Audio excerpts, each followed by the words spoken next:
एक ऐसे संत जिनका है सूर्य सा तेज, जिनके चरण रज से पाप तिमिर होता निस्तेज, जिनके वचनों में छलकती ज्ञान की गागर। श्री प्रमाण सागर जी के वाणी में है विद्या का सागर। नमो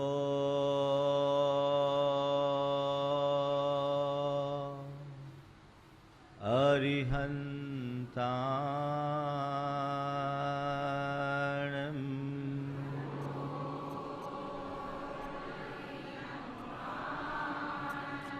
नमो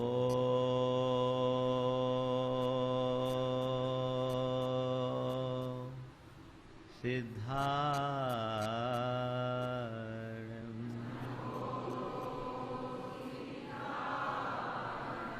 नमो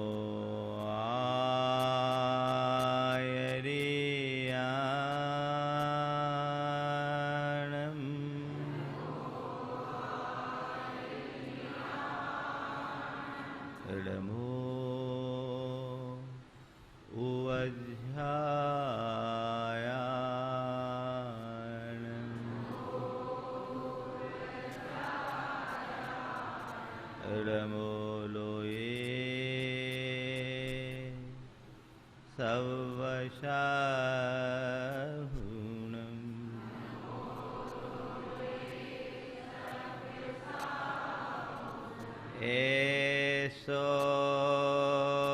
पंचीनमोयारो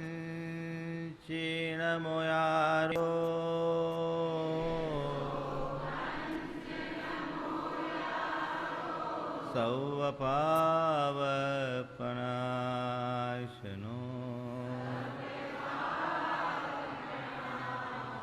मंगलालं च सव्येशिं परमं ओई मंगलम। जय बोलो देवादिदेव खदराट श्री भगवान महावीर स्वामी की, अहिंसा परमो धर्म की, परम पूज आचार्य गुरुवर श्री विद्यासागर जी महाराज की। बोलिए परम पूज्य गुरुवर 108 से प्रमाण सागर जी महाराज जी की, परम पूज्य गुरुवर 108 से विराट सागर जी महाराज जी की, समस्त मुनि संघ की। नदी की तेज धार बही जा रही थी।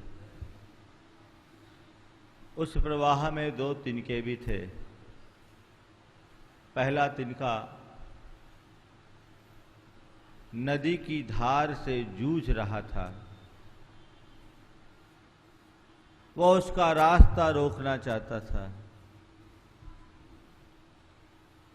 थोड़ी ही देर में नदी ने उस तिनके को उछालकर एक किनारे फेंक दिया। दूसरा तिनका सोच रहा था, आहा कैसा सौभाग्य है, ये नदी सागर तक की यात्रा में जा रही है, चलो मैं भी थोड़ी दूर इसके साथ चलूं। और वो अहोभाव के साथ नदी की धार में बह रहा था। वो सागर में पहुंच गया। दोनों तिनके थे, दोनों नदी के धार में बहे। जो नदी की धार से जूझा वो एक तरफ फिक गया, और जो नदी की धार के साथ बह गया वो सागर में समा गया। बंधुओं, हमारी जिंदगी भी एक तिनके की तरह है। यदि हम अपने जीवन को जीवन की धारा में अर्पित करते हैं तो शांति के सागर तक पहुंचते हैं, और उससे जूझते हैं तो कहीं भी नष्ट भ्रष्ट हो सकते हैं। हमारा संपूर्ण जीवन छिन्न भिन्न हो सकता है। सब कुछ हमारे जीवन में हमारे अपनी जीवन शैली पर निर्भर है। अभी कहा जा रहा था, महाराज आपका जीवन रोज एक उत्सव की तरह होता है, हमें मार्गदर्शन दे। मैं सोच रहा हूं, एक तरफ उत्सव है, एक तरफ उदासी। दोनों ही हमारी अपनी परिणति है। ये हमारे ऊपर है कि हम अपने जीवन को उत्सव की तरह जिए या अपने जीवन को उदासी से बिताएं। सब कुछ हमारी अपनी मानसिकता पर निर्भर करता है, हमारी अपनी सोच पर निर्भर करता है, हमारी चिंतनधारा पर निर्भर करता है, हमारे नजरिए पर निर्भर करता है। क्या चाहते हो? जीवन में हर पल उत्सव मनाना चाहते हो, या जीवन को एक उत्सव या महोत्सव का रूप देना चाहते हो, या उदासी के बोझ में जीवन को दबाकर जीना चाहते हो? कैसा जीना चाहते हो? हमारे ऊपर है। हम अपने जीवन में आनंद उत्सव भी प्रकट कर सकते हैं और उदासी को भी अपने जीवन में हावी रख सकते हैं। सच्चे अर्थों में जो जीवन और जीवन की व्यवस्था को समझते हैं, उनका जीवन एक उत्सव का रूप धारण कर लेता है, और जो जीवन और जीवन की व्यवस्था से अनभिज्ञ होते हैं, वे रोते हुए अपनी जिंदगी को जीने में मजबूर होते हैं। कैसा जीवन जिए? जीवन में जीने वाले लोग दो तरह से हैं। एक अपनी जिंदगी में हर पल आह निकालते हैं, तो दूसरों के मुख से निकलता आहा आहा आहा। आहा और आहा में ज्यादा अंतर नहीं है, थोड़ा सा मात्रा ही उसकी एक इधर से उधर हुई है, लेकिन आह में पीड़ा है और आहा में आनंद है। जो पीड़ा में जी रहा है वही आनंद में जी सकता है, जो कष्ट में जी रहा है वो मस्ती से जी सकता है, जिसके हृदय में उदासी है वह उत्सव मना सकता है, जिसका चित्त अवसाद से भरा वो आनंद में मग्न हो सकता है। सब कुछ उसके ऊपर है। जो दुख में रो रहा है वो सुख की सांस ले सकता है, जो फिक्र में जी रहा है वो फक्र में जी सकता है। तुम्हारे ऊपर है। खिन्न होकर जीना चाहते हो या प्रसन्न होकर के जीना चाहते हो? कैसे जीना चाहते हो ये हम तय करें। कैसा जीवन जीना चाहते हो? हाँ, प्रसन्न होकर। कभी कभार कि हमेशा? हमेशा सदाबहार प्रसन्न अपने जीवन को उत्सव बनाना चाहते हो तो चार बातें आपसे कह रहा हूं। जीवन एक उत्सव में परिवर्तित हो जाएगा। नंबर 1, सकारात्मक सोचे। सकारात्मक सोचे। जहां सकारात्मकता है वहां आनंद है, उल्लास है, और जहां नकारात्मकता है वहां अवसाद है, पीड़ा है। आपने कभी अपने जीवन में झांक कर देखा? जीवन में आगत प्रसंगों को जब में आपने सकारात्मकता से लिया, आपके मन में कभी कोई पीड़ा नहीं हुई होगी, और जब भी पीड़ा हुई है तो तभी हुई है जब आपकी सोच नकारात्मक रही है। कभी आपने इस विषय में सोचा? कहां से सकारात्मकता हमारी समस्याओं का निदान देती है और कहां नकारात्मकता से हमारी समस्याएं जन्म लेती है। बंधुओं, नकारात्मकता से समस्याएं जन्म नहीं लेती। सच्चे अर्थों में देखा जाए तो नकारात्मकता स्वयं में ही एक समस्या है। चलिए, आप अपनी मन की पीड़ा को थोड़ा पढ़ना शुरू कीजिए। आपके मन में पीड़ा आती है? ऐसा तो कोई नहीं है जो कभी पीड़ित नहीं हुआ हो। आपका मन पीड़ित कब होता है? बोलो। जब विपरीत परिस्थितियां होती हैं। होते विपरीत परिस्थितियां, विषमता, विपत्ति, वियोग, बीमारी, ये मनुष्य की पीड़ा की घड़ी है, पीड़ा के हेतु है ना। लेकिन यदि मनुष्य के अंदर दृष्टि हो तो चाहे कितनी भी बड़ी विपत्ति हो, चाहे कैसी भी विषमता हो, चाहे कितना भी बड़ा वियोग हो, चाहे जैसी बीमारी हो, व्यक्ति अपने मन की प्रसन्नता को टिका सकता है।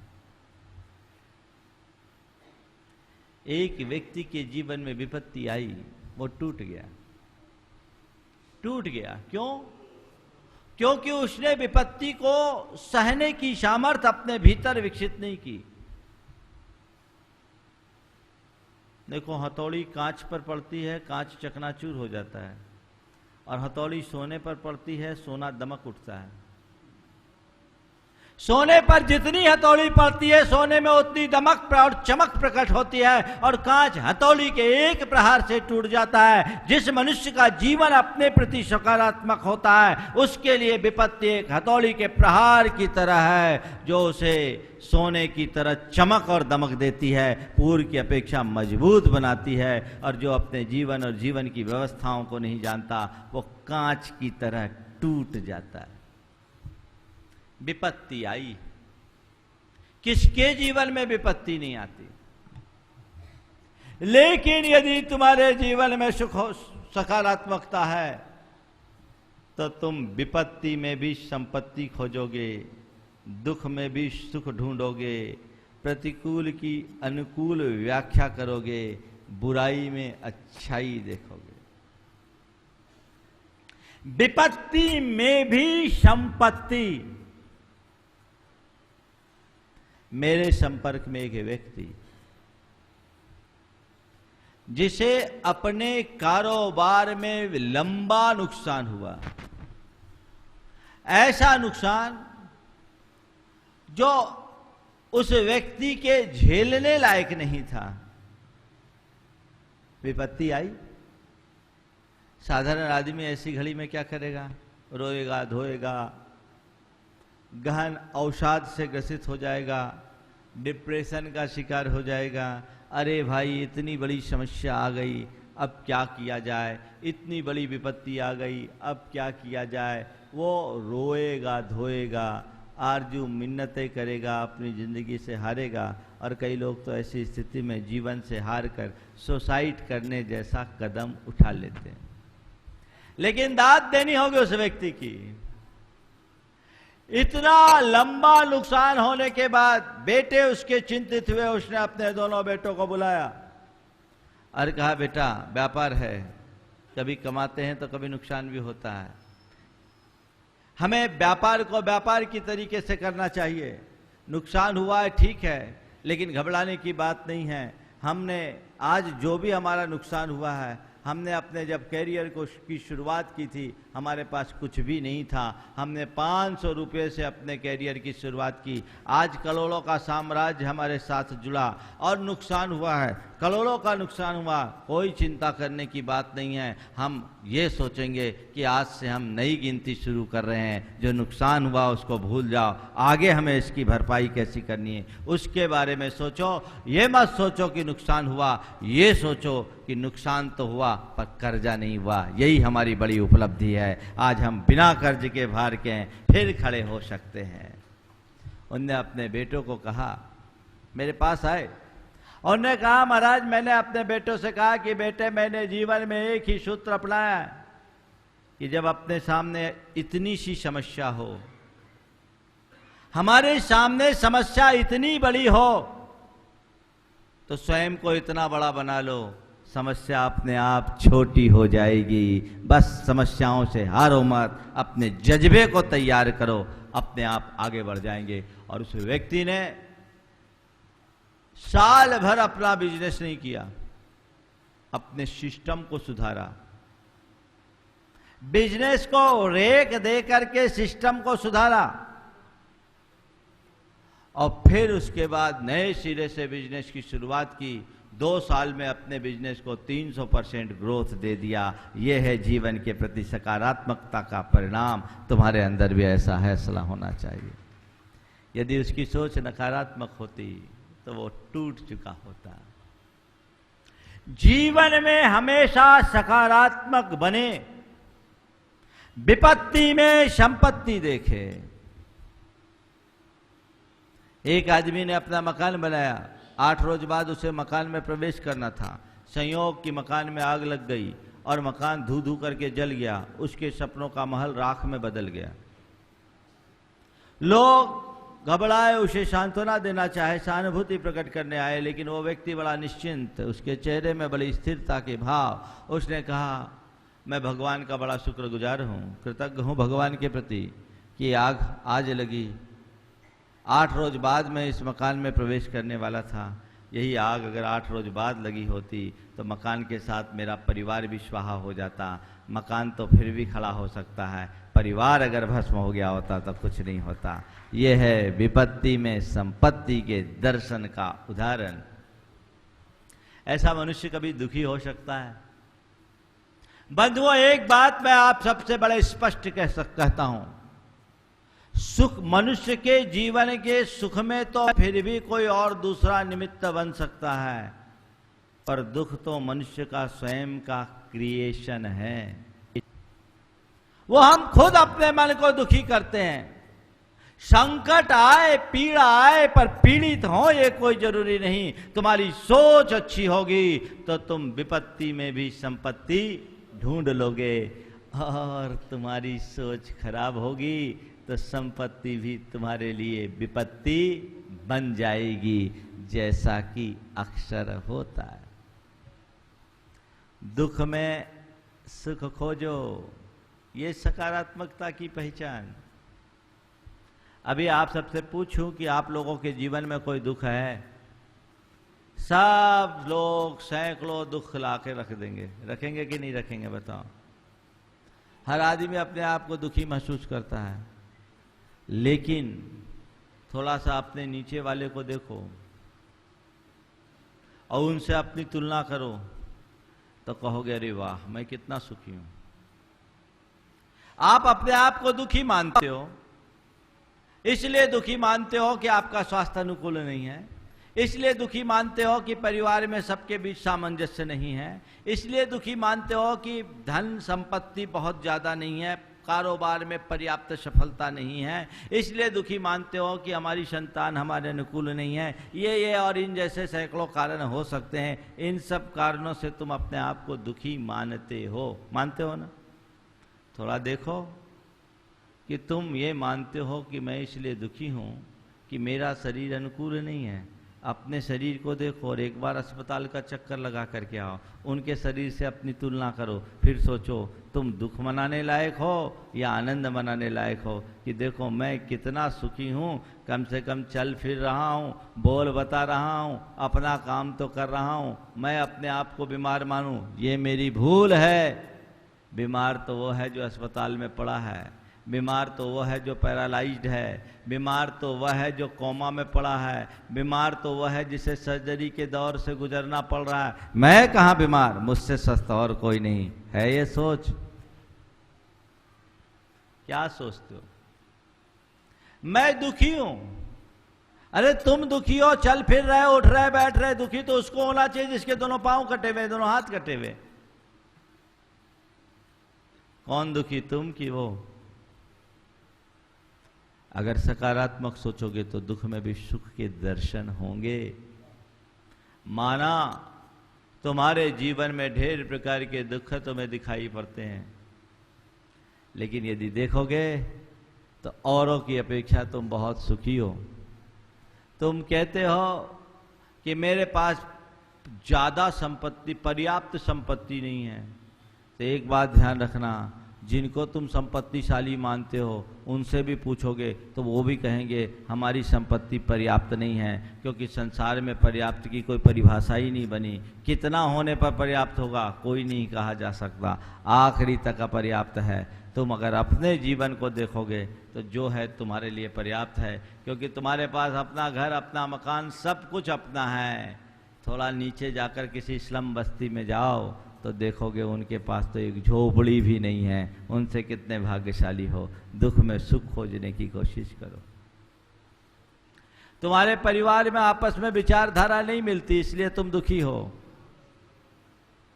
इस बात को लेकर दुखी मत हो कि विचारधारा नहीं मिलती, अच्छी बात है, पर कम से कम विचारों में टकराव तो नहीं होता, लड़ाइयाँ तो नहीं होती, हमारे घर में लोग एक दूसरे के साथ मारा पीटी तो नहीं करते। दुनिया में बहुत ऐसे हैं जो एक दूसरे के साथ कुत्ते बिल्ली की तरह झगड़ते हैं, उनसे तो हम भाग्यशाली हैं।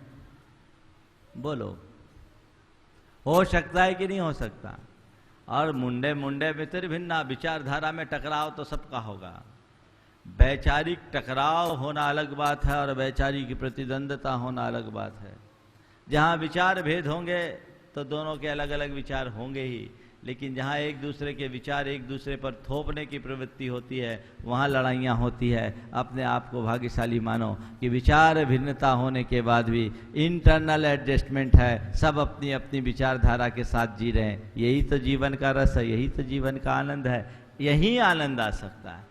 अरे वो मेरे विचारों के अनुकूल नहीं है, तो क्या सारी दुनिया को तुम अपने विचारों के अनुकूल बनाने की कोशिश करते हो? न भूतो न भविष्यति। जीवन में चीजों को इसी तरीके से जो देखता है निश्चित उसका जीवन महान होता है, उसका जीवन निहाल होता है। तो अपने जीवन को अपने हिसाब से देखने की कोशिश कीजिए। विपत्ति में संपत्ति, दुख में सुख, प्रतिकूल की अनुकूल व्याख्या और बुराई में अच्छाई का अन्वेषण, यही जीवन के प्रति सकारात्मकता का उदाहरण है। अपने जीवन के प्रति सकारात्मकता का यह एक श्रेष्ठ उदाहरण है। ऐसी सकारात्मकता अपने भीतर विकसित कीजिए, देखिए जीवन में कितना आनंद आएगा। आज से एक सूत्र लीजिए, कुछ भी होगा मैं पॉजिटिव सोचूंगा, पॉजिटिव सोचूंगा, हर हाल में मैं प्रसन्न रहूंगा।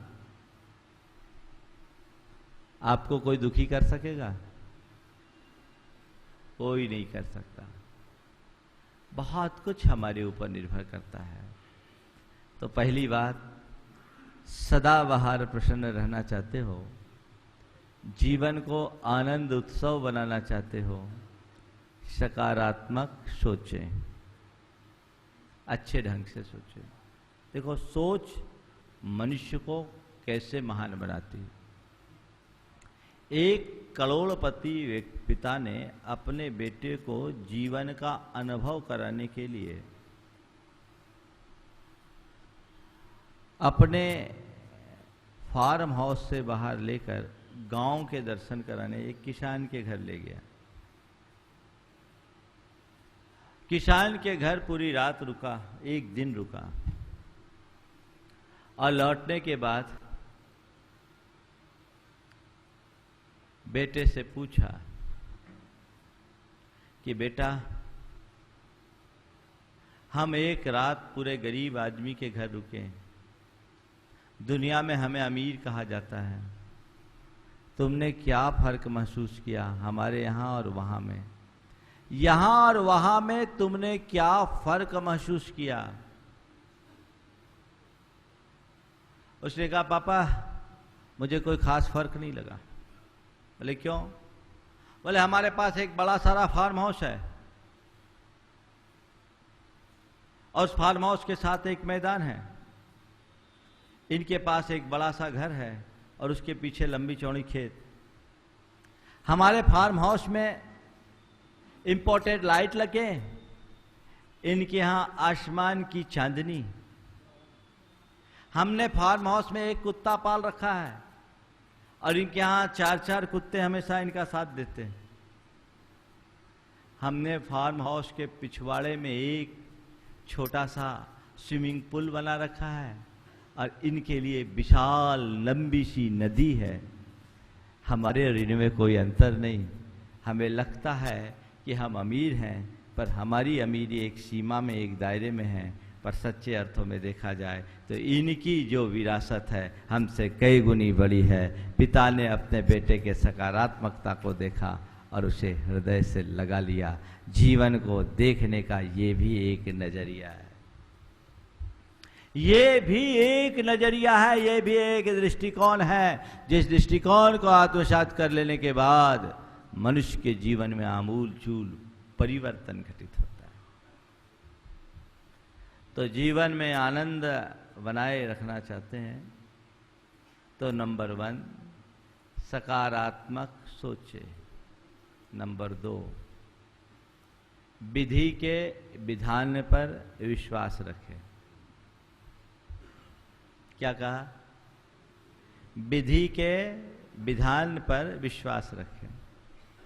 विधि के विधान पर विश्वास रखें मतलब संसार के जो भी संयोग है मेरे अधीन नहीं है, मेरे शुभाशुभ कर्मों के हिसाब से है और जैसा कर्म का उदय होगा वैसा परिणाम आएगा। कर्मोदय अनुकूल होंगे, सारे संयोग अनुकूल होगा और कर्मोदय प्रतिकूल होगा तो सारे संयोग प्रतिकूल होंगे। जीवन मरण, संयोग वियोग, हानि लाभ, अच्छाई बुराई, ये सब मेरे हाथ में नहीं है, विधि के हाथ में है। इस पर विश्वास रखो। अंजना को विधि के विधान पर विश्वास था। पति के घर से ठुकरा दी गई और पिता के घर के दरवाजे भी बंद हो गए, तो भी अंजना कहीं रोई नहीं, कहीं गुहार नहीं काढ़ी। क्यों? किसके बल पर? आप लोग कहते अंजना बड़ी दुखियारी थी, ये गलत है। अंजना बड़ी साहसी पराक्रमी स्त्री थी। वो पल भर को भी नहीं घबराई। क्यों? उसने किसी पर आरोप नहीं लगाया, एक क्षण को किसी को नहीं कोसा। क्यों? अरे ये तो निमित्त है, ये तो निमित्त है। अंतरंग कारण तो मेरा अपना कर्म है, मेरा पापोदय है। और कहते हैं मित्र अरि बन जाए जगत में अशुभ कर्म के आने से। जब अशुभोदय होता है तो मित्र भी शत्रु बन जाता है, और पुण्योदय आता है तो शत्रु भी मित्र जैसा व्यवहार करने लगता है। ये जीवन की सच्चाई है। तो इसको लेकर के मैं क्यों परेशान हूं? चलो, कर्म को यही मंजूर है, मैं चलूंगी। पेट में बच्चा है, फुल टाइम चल रहा है, लेकिन रंच मात्र भी व्याकुलता नहीं। कहां से आई शक्ति? किसने दी सामर्थ्य? वो ताकत कहां से आई? बोलो। ये शक्ति, ये सामर्थ्य उसकी निष्ठा ने दी, कर्म का उदय। अब कर्म जहां ले जा रहा है ले जाओ। पेट में कामदेव है, तदभाव मोक्षगामी जीव। और ये देखो संसार का संयोग, तदभाव मोक्षगामी कामदेव हनुमान जिस दिन पेट में आया, उसी दिन से अंजना पर विपत्ति की बौछार आ गई। कैसा विचित्र संयोग! यानी कामदेव को भी कर्म नहीं छोड़ता। एक गरीब से गरीब व्यक्ति का भी जन्म होता है तो कुछ नहीं तो कम से कम एक कथरी तो बिछ जाती है। जब हनुमान का जन्म हुआ तो वहां तो केवल पत्तों की सेज बिछी थी, वो भी और कुछ नहीं। गरीब से गरीब बच्चे का जन्म होता है तो कुछ ना हो तो कम से कम थाली तो पिट दी जाती है। वहां तो थाल भी नहीं थी, करताल थी, और वो भी केवल बसंत तिलका के पास। कैसा संयोग! अंजना दुखी हुई क्या? रोई? किसी से शिकायत की? आज की अंजना होती तो क्या करती? महिला आयोग में जाके शिकायत करती और क्या करती होती? बंधुओं, कर्म सिद्धांत की आस्था मनुष्य को समर्थ बनाती है।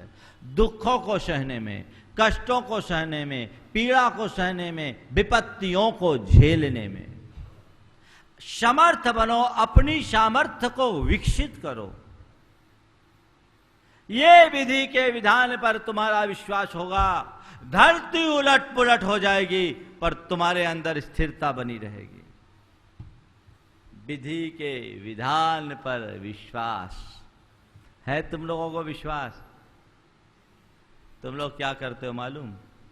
खूब हाथ पांव मार लेते हो, सारा रोना कल्पना हो जाता है, आखिरी में कहते हो क्या करे भैया, हमारा भाग्य ही ऐसा है, हमारे कर्म फूटे हैं। और इस शब्द में भी तुम्हारे अंदर की मायूसी झलकती है, झलकती है। ये ठीक बात नहीं। जीवन की सच्चाई को समझो, विधि के विधान पर विश्वास रखो। देखो जीवन में कैसा आनंद आता है, फिर कोई तुम्हें हिला नहीं सकता। व्यापार में कमाई हुई तो ये पुण्य का उदय है, नुकसान हुआ पाप का उदय है। महाराज क्या करे, केवल पुण्य पाप का हिसाब जो लेखा जोखा करते रहे कि कुछ पुरुषार्थ भी करें।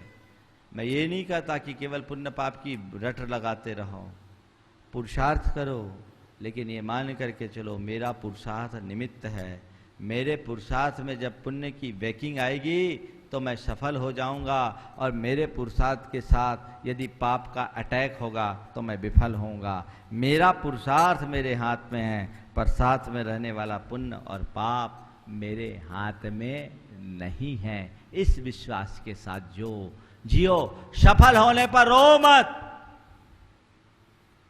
और यदि कदाचित असफलता हो, सफल होने पर अभिमान मत करो, और कदाचित विफल हो जाओ तो रो मत।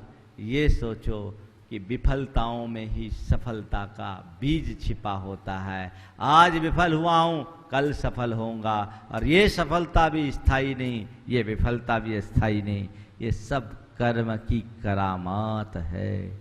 ऐसा प्रगाढ़ विश्वास जिस मनुष्य के हृदय में बैठ जाता है वह कभी डगमगाता नहीं। मन में ऐसी धारा बनाओ, विधि के विधान पर विश्वास। तुम्हारा कैसी भी बीमारी आ जाए कुछ नहीं होगा। सन 1993 में मुझे तीव्र ज्वर आया, 60 दिन तक लगातार मलेरिया। उन दिनों मुझे चाहे जब मलेरिया आ जाता था। गुरु चरणों में था रामटेक में, प्रतिदिन 1-1 घंटा खिसक करके मलेरिया आता था और तेज फीवर। एक दिन वो बुखार आधा घंटा पहले आ गया और चौके में ही आ गया आहार लेते हुए। गर्मी प्रचंड थी, मानसून की बारिश आई नहीं थी। आहार लेते लेते बुखार, और जो कुछ भी मैंने लिया वह सब उल्टी में निकल गया। अन्न लेता नहीं था, सब कुछ उल्टी होकर निकल गया। और उस दिन 107 टेम्परेचर। मैं अपने कमरे में बेसुध लेटा था। ब्रह्मचारियों ने मुझ पर कब चटाई डाल दी मुझे पता नहीं। बेसुध लेटा, गुरुदेव को पता चला। अचानक वो आए, मेरे सिर पर हाथ रखे। उनके मृदु स्पर्श से मैं कुछ सचेत हुआ, हड़बड़ा कर उठा, उनके चरणों में शीश रखा। 2 पल रुके, उन्होंने मुझे देखा और मुझसे केवल एक ही सवाल किया, समय सार याद है? समय सार याद है? मैंने कहा जी गुरुदेव। थोड़ी देर बैठे, मैंने उन्हें नमन किया, वो वहां से गए और मैं अपने आत्मचिंतन में खोया कि 10 मिनट बाद मेरे शरीर से तेज पसीना आना शुरू हुआ और 45 मिनट बाद जब मेरा फीवर नापा गया तो 107 से उतरकर बुखार 99 पर आ गया था। यह है तुम्हारे अंदर की भेद विज्ञान की महिमा। मैं उस समय विचलित नहीं हुआ। ठीक है, कर्म का उदय है, शरीर का बुखार है, मुझे तो बुखार है ही नहीं। आया चला जाएगा। तुमको 107 फीवर आता तो क्या करते? तुम ड्रिप लगाते और क्या करते? तुम ड्रिप लगाते हो तन में, हमने ड्रिप लगाया मन में। तन की ड्रिप काम करे इसकी कोई गारंटी नहीं, पर मन की ड्रिप काम 100% करती है। ये कर्म सिद्धांत पर विश्वास होना। अपने अंदर वैसा प्रगाढ़ श्रद्धा न होना चाहिए। तो पहली बात सकारात्मक सोचिए, दूसरी बात वहीं से सकारात्मक सोचिए, दूसरी बात विधि के विधान पर विश्वास रखिए, तीसरी बात प्रतिक्रियाओं से प्रभावित होना बंद कीजिए। प्रतिक्रियाओं से प्रभावित मत होइए। आप लोगों का मन दुखी कब होता है? किसी ने कुछ कह दिया, आपको अशांत कर दिया। सब कुछ ठीक चल रहा था, बहुत बढ़िया चल रहा था, यहाँ आए, आपने उनका स्वागत किया, बड़ा अच्छा आत्मीय व्यवहार, सब कुछ अच्छा, और सामने वाले ने एक शब्द कह दिया, भाई काम धाम नहीं है इसीलिए यहाँ आ जाते हो क्या? अब बोलो क्या हो गया? हमें तो निकम्मा समझ लिया, हमें तो निठल्ला समझ लिया। क्या हम उनकी रोटी खाने आते हैं? हमारे पास अपनी व्यवस्था नहीं है। अब सामने वाले ने एक शब्द कहा और आप उससे प्रभावित हो गए, आपकी सारी प्रसन्नता हवा हो गई। बोलो होता है कि नहीं होता? ये तो एक छोटा सा उदाहरण है। हर कार्य में सामने वाले की एक छोटी सी टिप्पणी तुम्हें प्रभावित करती है। प्रभावित होने की तुम्हारी वृत्ति है। तुम्हारी स्थिति ट्यूबलाइट की तरह है, स्विच ऑन करो तो जल जाए, स्विच ऑफ करो तो पल में बुझ जाए। तुम्हारी स्थिति भी ऐसी है। थोड़ी सी किसी ने तारीफ कर दी तो खिल जाते हो, और टिप्पणी की तो खौल जाते हो। पल में तुम जलते हो और पल में तुम बुझते हो। मैं कहता हूं, ट्यूबलाइट की स्विच किसी दूसरे के हाथ में हो, जलाए बुझाए तो ठीक, पर अपनी जिंदगी की ट्यूब की स्विच अपने हाथ में रखो, ताकि उसे चाहे कोई चाहे जब न जला सके न बुझा सके। तुम्हारी मर्जी से जले और तुम्हारी मर्जी से बुझे। ये तुम्हारा अपने आप पर इतना नियंत्रण होना चाहिए। प्रतिक्रियाएं स्वाभाविक है, होगी। गुरुदेव ने एक बार कहा कि दूसरों के मुंह पे ताला लगाना मुश्किल है, लेकिन अपने कान में उंगलियां डालना बहुत सरल है। दूसरों के मुंह पे ताला लगाना कठिन है, पर अपनी कानों में उंगलियां डालना बहुत सहज है। आप लोग क्या करते हो? हाँ, न दूसरों के मुंह पे ताला लगा पाते हो, न अपनी कान में उंगली डाल पाते हो। तो उंगली मत डालो। मैं एक और रास्ता बताता हूं, बता दूं। आप दूसरों के मुंह पे ताला तो लगा ही नहीं सकते, संभव नहीं है। कान में उंगली डागा लगाने से आपको अपना चेहरा खराब दिखता है। तो एक दूसरी बात बताता हूं, दोनों कानों के बीच में एक बाईपास तैयार कर दो, और जो ऐसी बातें आए उनको बाईपास करके बाहर निकाल दो, अंदर एंट्री मत दो। भीतर उन्हीं बातों को एंट्री दो जिससे तुम्हारे मन का चैन और सुकून कायम रहे। ऐसी बातों को कतई एंट्री मत दो जो तुम्हें उद्विग्न करे, खिन्न करे, परेशान करे, दुखी करे। उसको ओवरलुक करो, इग्नोर करना सीखो। बोलो, आपके अंदर ऐसी क्षमता है? कोई व्यक्ति आपके विरुद्ध कोई टिप्पणी करे, आप उसे हंसकर टालने में समर्थ हो? महाराज यही तो नहीं होता, तो बस यही तो रोना है। रो, इग्नोर करना सीखिए। हमारे गुरुदेव की विशेषता है, प्रतिक्रियाएं करते नहीं हैं और प्रतिक्रियाओं से प्रभावित नहीं होते। कोई प्रतिक्रिया नहीं, कोई कुछ कितना भी कह दे पता ही नहीं लगेगा।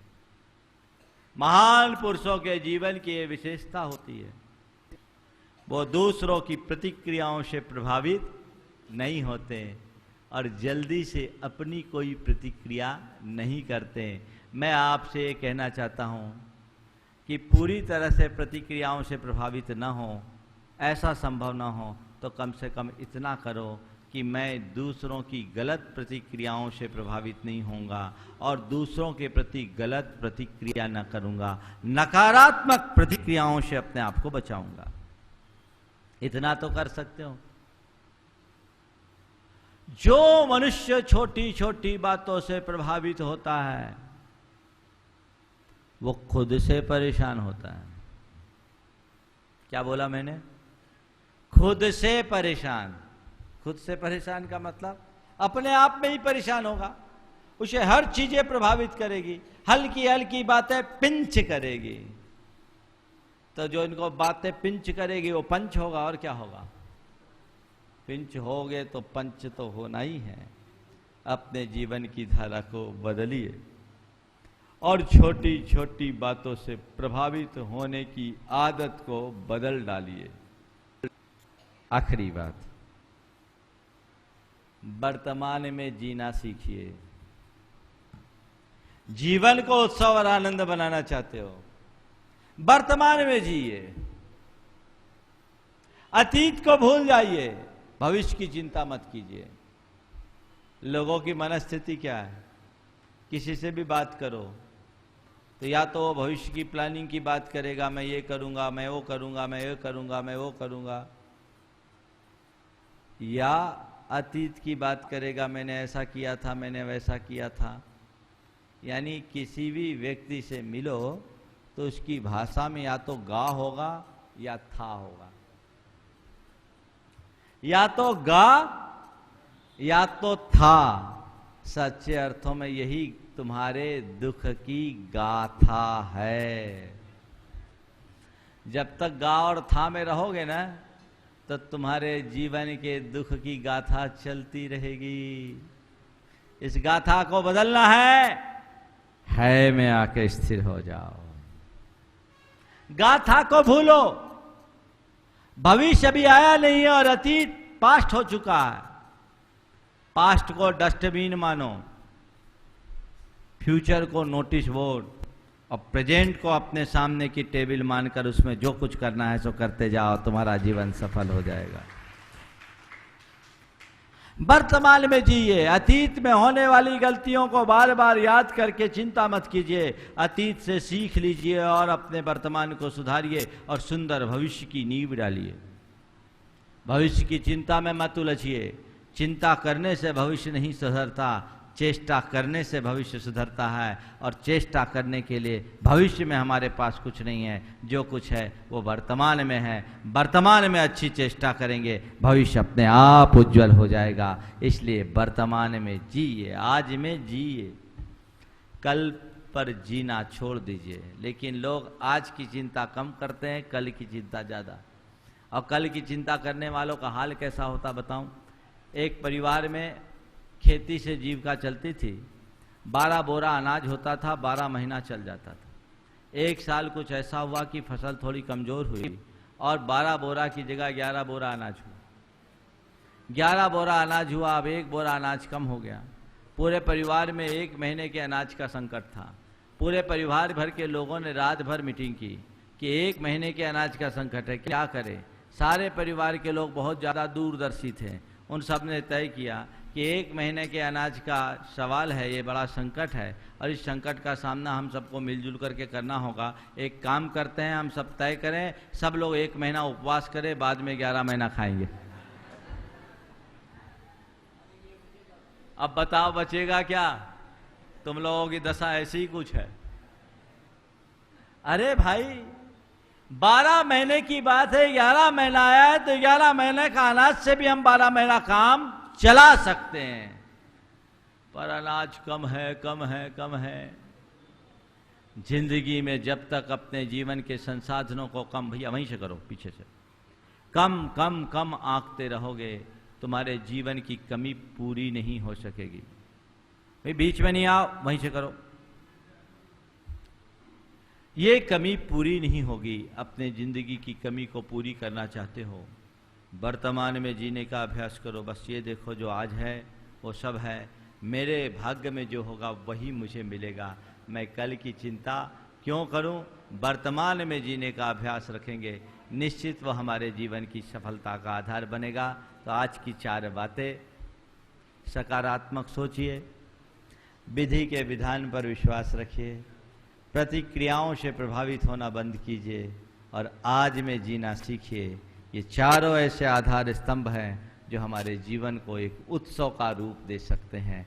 ये अब आपके ऊपर है, फैसला आपको करना है कि आप कैसे जीना चाहते हैं। गुनगुनाते हुए जीना चाहते हैं या भुन भुनाते हुए जीना चाहते हैं, खिलखिलाते हुए जीना चाहते हैं या चिलचिलाते हुए जीना चाहते हैं, आनंद में मग्न होकर जीना चाहते हैं या अवसाद में डूब करके जीना चाहते हैं, प्रसन्नता के साथ जीना चाहते हैं या खिन्नता के साथ जीना चाहते हैं, मस्त होकर जीना चाहते हैं या त्रस्त होकर के जीना चाहते हैं। फैसला आपका है, आपको तय करना है। समय आप सबका हो गया है, इसलिए अपनी वाणी को विराम दूंगा। ये बड़ा ज़बरदस्त सीजन का समय है।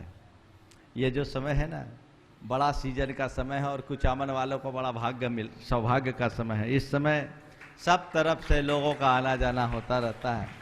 चातुर्मास का समय जो जो सन्निकट आ रहा है, लोग अपने गुना भाग बहुत तेज से लगाने लग रहे हैं। चातुर्मास के लिए सबकी कवायद हो रही है। सीकर वाले तो रोज हाजिरी दे रहे हैं।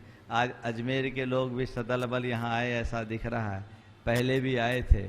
अलवर के लोग भी आए, किशनगढ़ के लोग भी आए, रोज कहीं न कहीं के आ रहे हैं। जयपुर वाले भी कहीं से इस मौके का इंतजार कर रहे हैं कि बिल्ली के भाग से चीका ना टूट जाए, और कुचामन वाले पूरे जोर लगा रहे हैं। ये भावना है सभी लोग की, एक भावनाएं होती है। देश भर के लोग इस बात की चर्चा कर रहे हैं, बार बार इस बात से सवाल पूछ रहे हैं महाराज का चातुर्मास किस तरफ होगा, ताकि हम लोग उस समारोह में सम्मिलित हों। पर क्या बताऊं, अभी तो हमारी दशा भी वही है जो आपकी दशा है। जैसे आपको पता नहीं कि महाराज का चातुर्मास कहाँ होगा, वैसे ही हमको भी ये पता नहीं कि हमारा चातुर्मास कहाँ होगा। लेकिन सच्चे अर्थों में देखा जाए तो सबसे ज़्यादा पुण्योदय तो कुचामन वालों का है। कुचामन वालों का पुण्योदय है। क्यों कुचामन वालों का पुण्योदय? इसलिए, अरे पूरी बात तो सुनो। कुचामन वालों का पुण्योदय ऐसा है कि गाड़ी आउटर पर आकर अनिश्चित काल के लिए खड़ी है और ये पूरा आनंद ले रहे हैं। निश्चित आनंद लीजिए, जिसका भाग्य होगा वहीं ये लाभ होगा। लेकिन प्रयास सभी को करते रहना चाहिए। सब जगह के लोग प्रयास कर रहे हैं। गुरु चरणों में सबका निवेदन भी गया है। अब वो किसका संवेदन करते हैं निर्भर उस पर करता है। इसी भाव के साथ मैं अपनी वाणी को यहीं पर विराम दे रहा हूँ। बोलिए परम पूज्य आचार्य गुरुवर श्री विद्यासागर जी महाराज की। बोलिए परम पूज्य गुरुवर 108 श्री प्रमाण सागर जी महाराज जी की। गुणायतन जैन धर्म का एक अति महत्वपूर्ण ऐतिहासिक कदम होगा, जो सारे लोक के जीवन के गुणात्मक परिवर्तन का आधार बनेगा, और जीवन का गुणात्मक परिवर्तन ही मोक्ष मार्ग में सहायक होगा। इतिहास का हिस्सा बनने का अवसर कुछ ही जीवों को प्राप्त होता है, या यूं कहिए कि कुछ भाग्यशाली जीव ही ऐसे कल्याणकारी अवसर का लाभ उठा सकते हैं। आइए आप भी यथाशक्ति दान करें, इस मुहिम का हिस्सा बनें।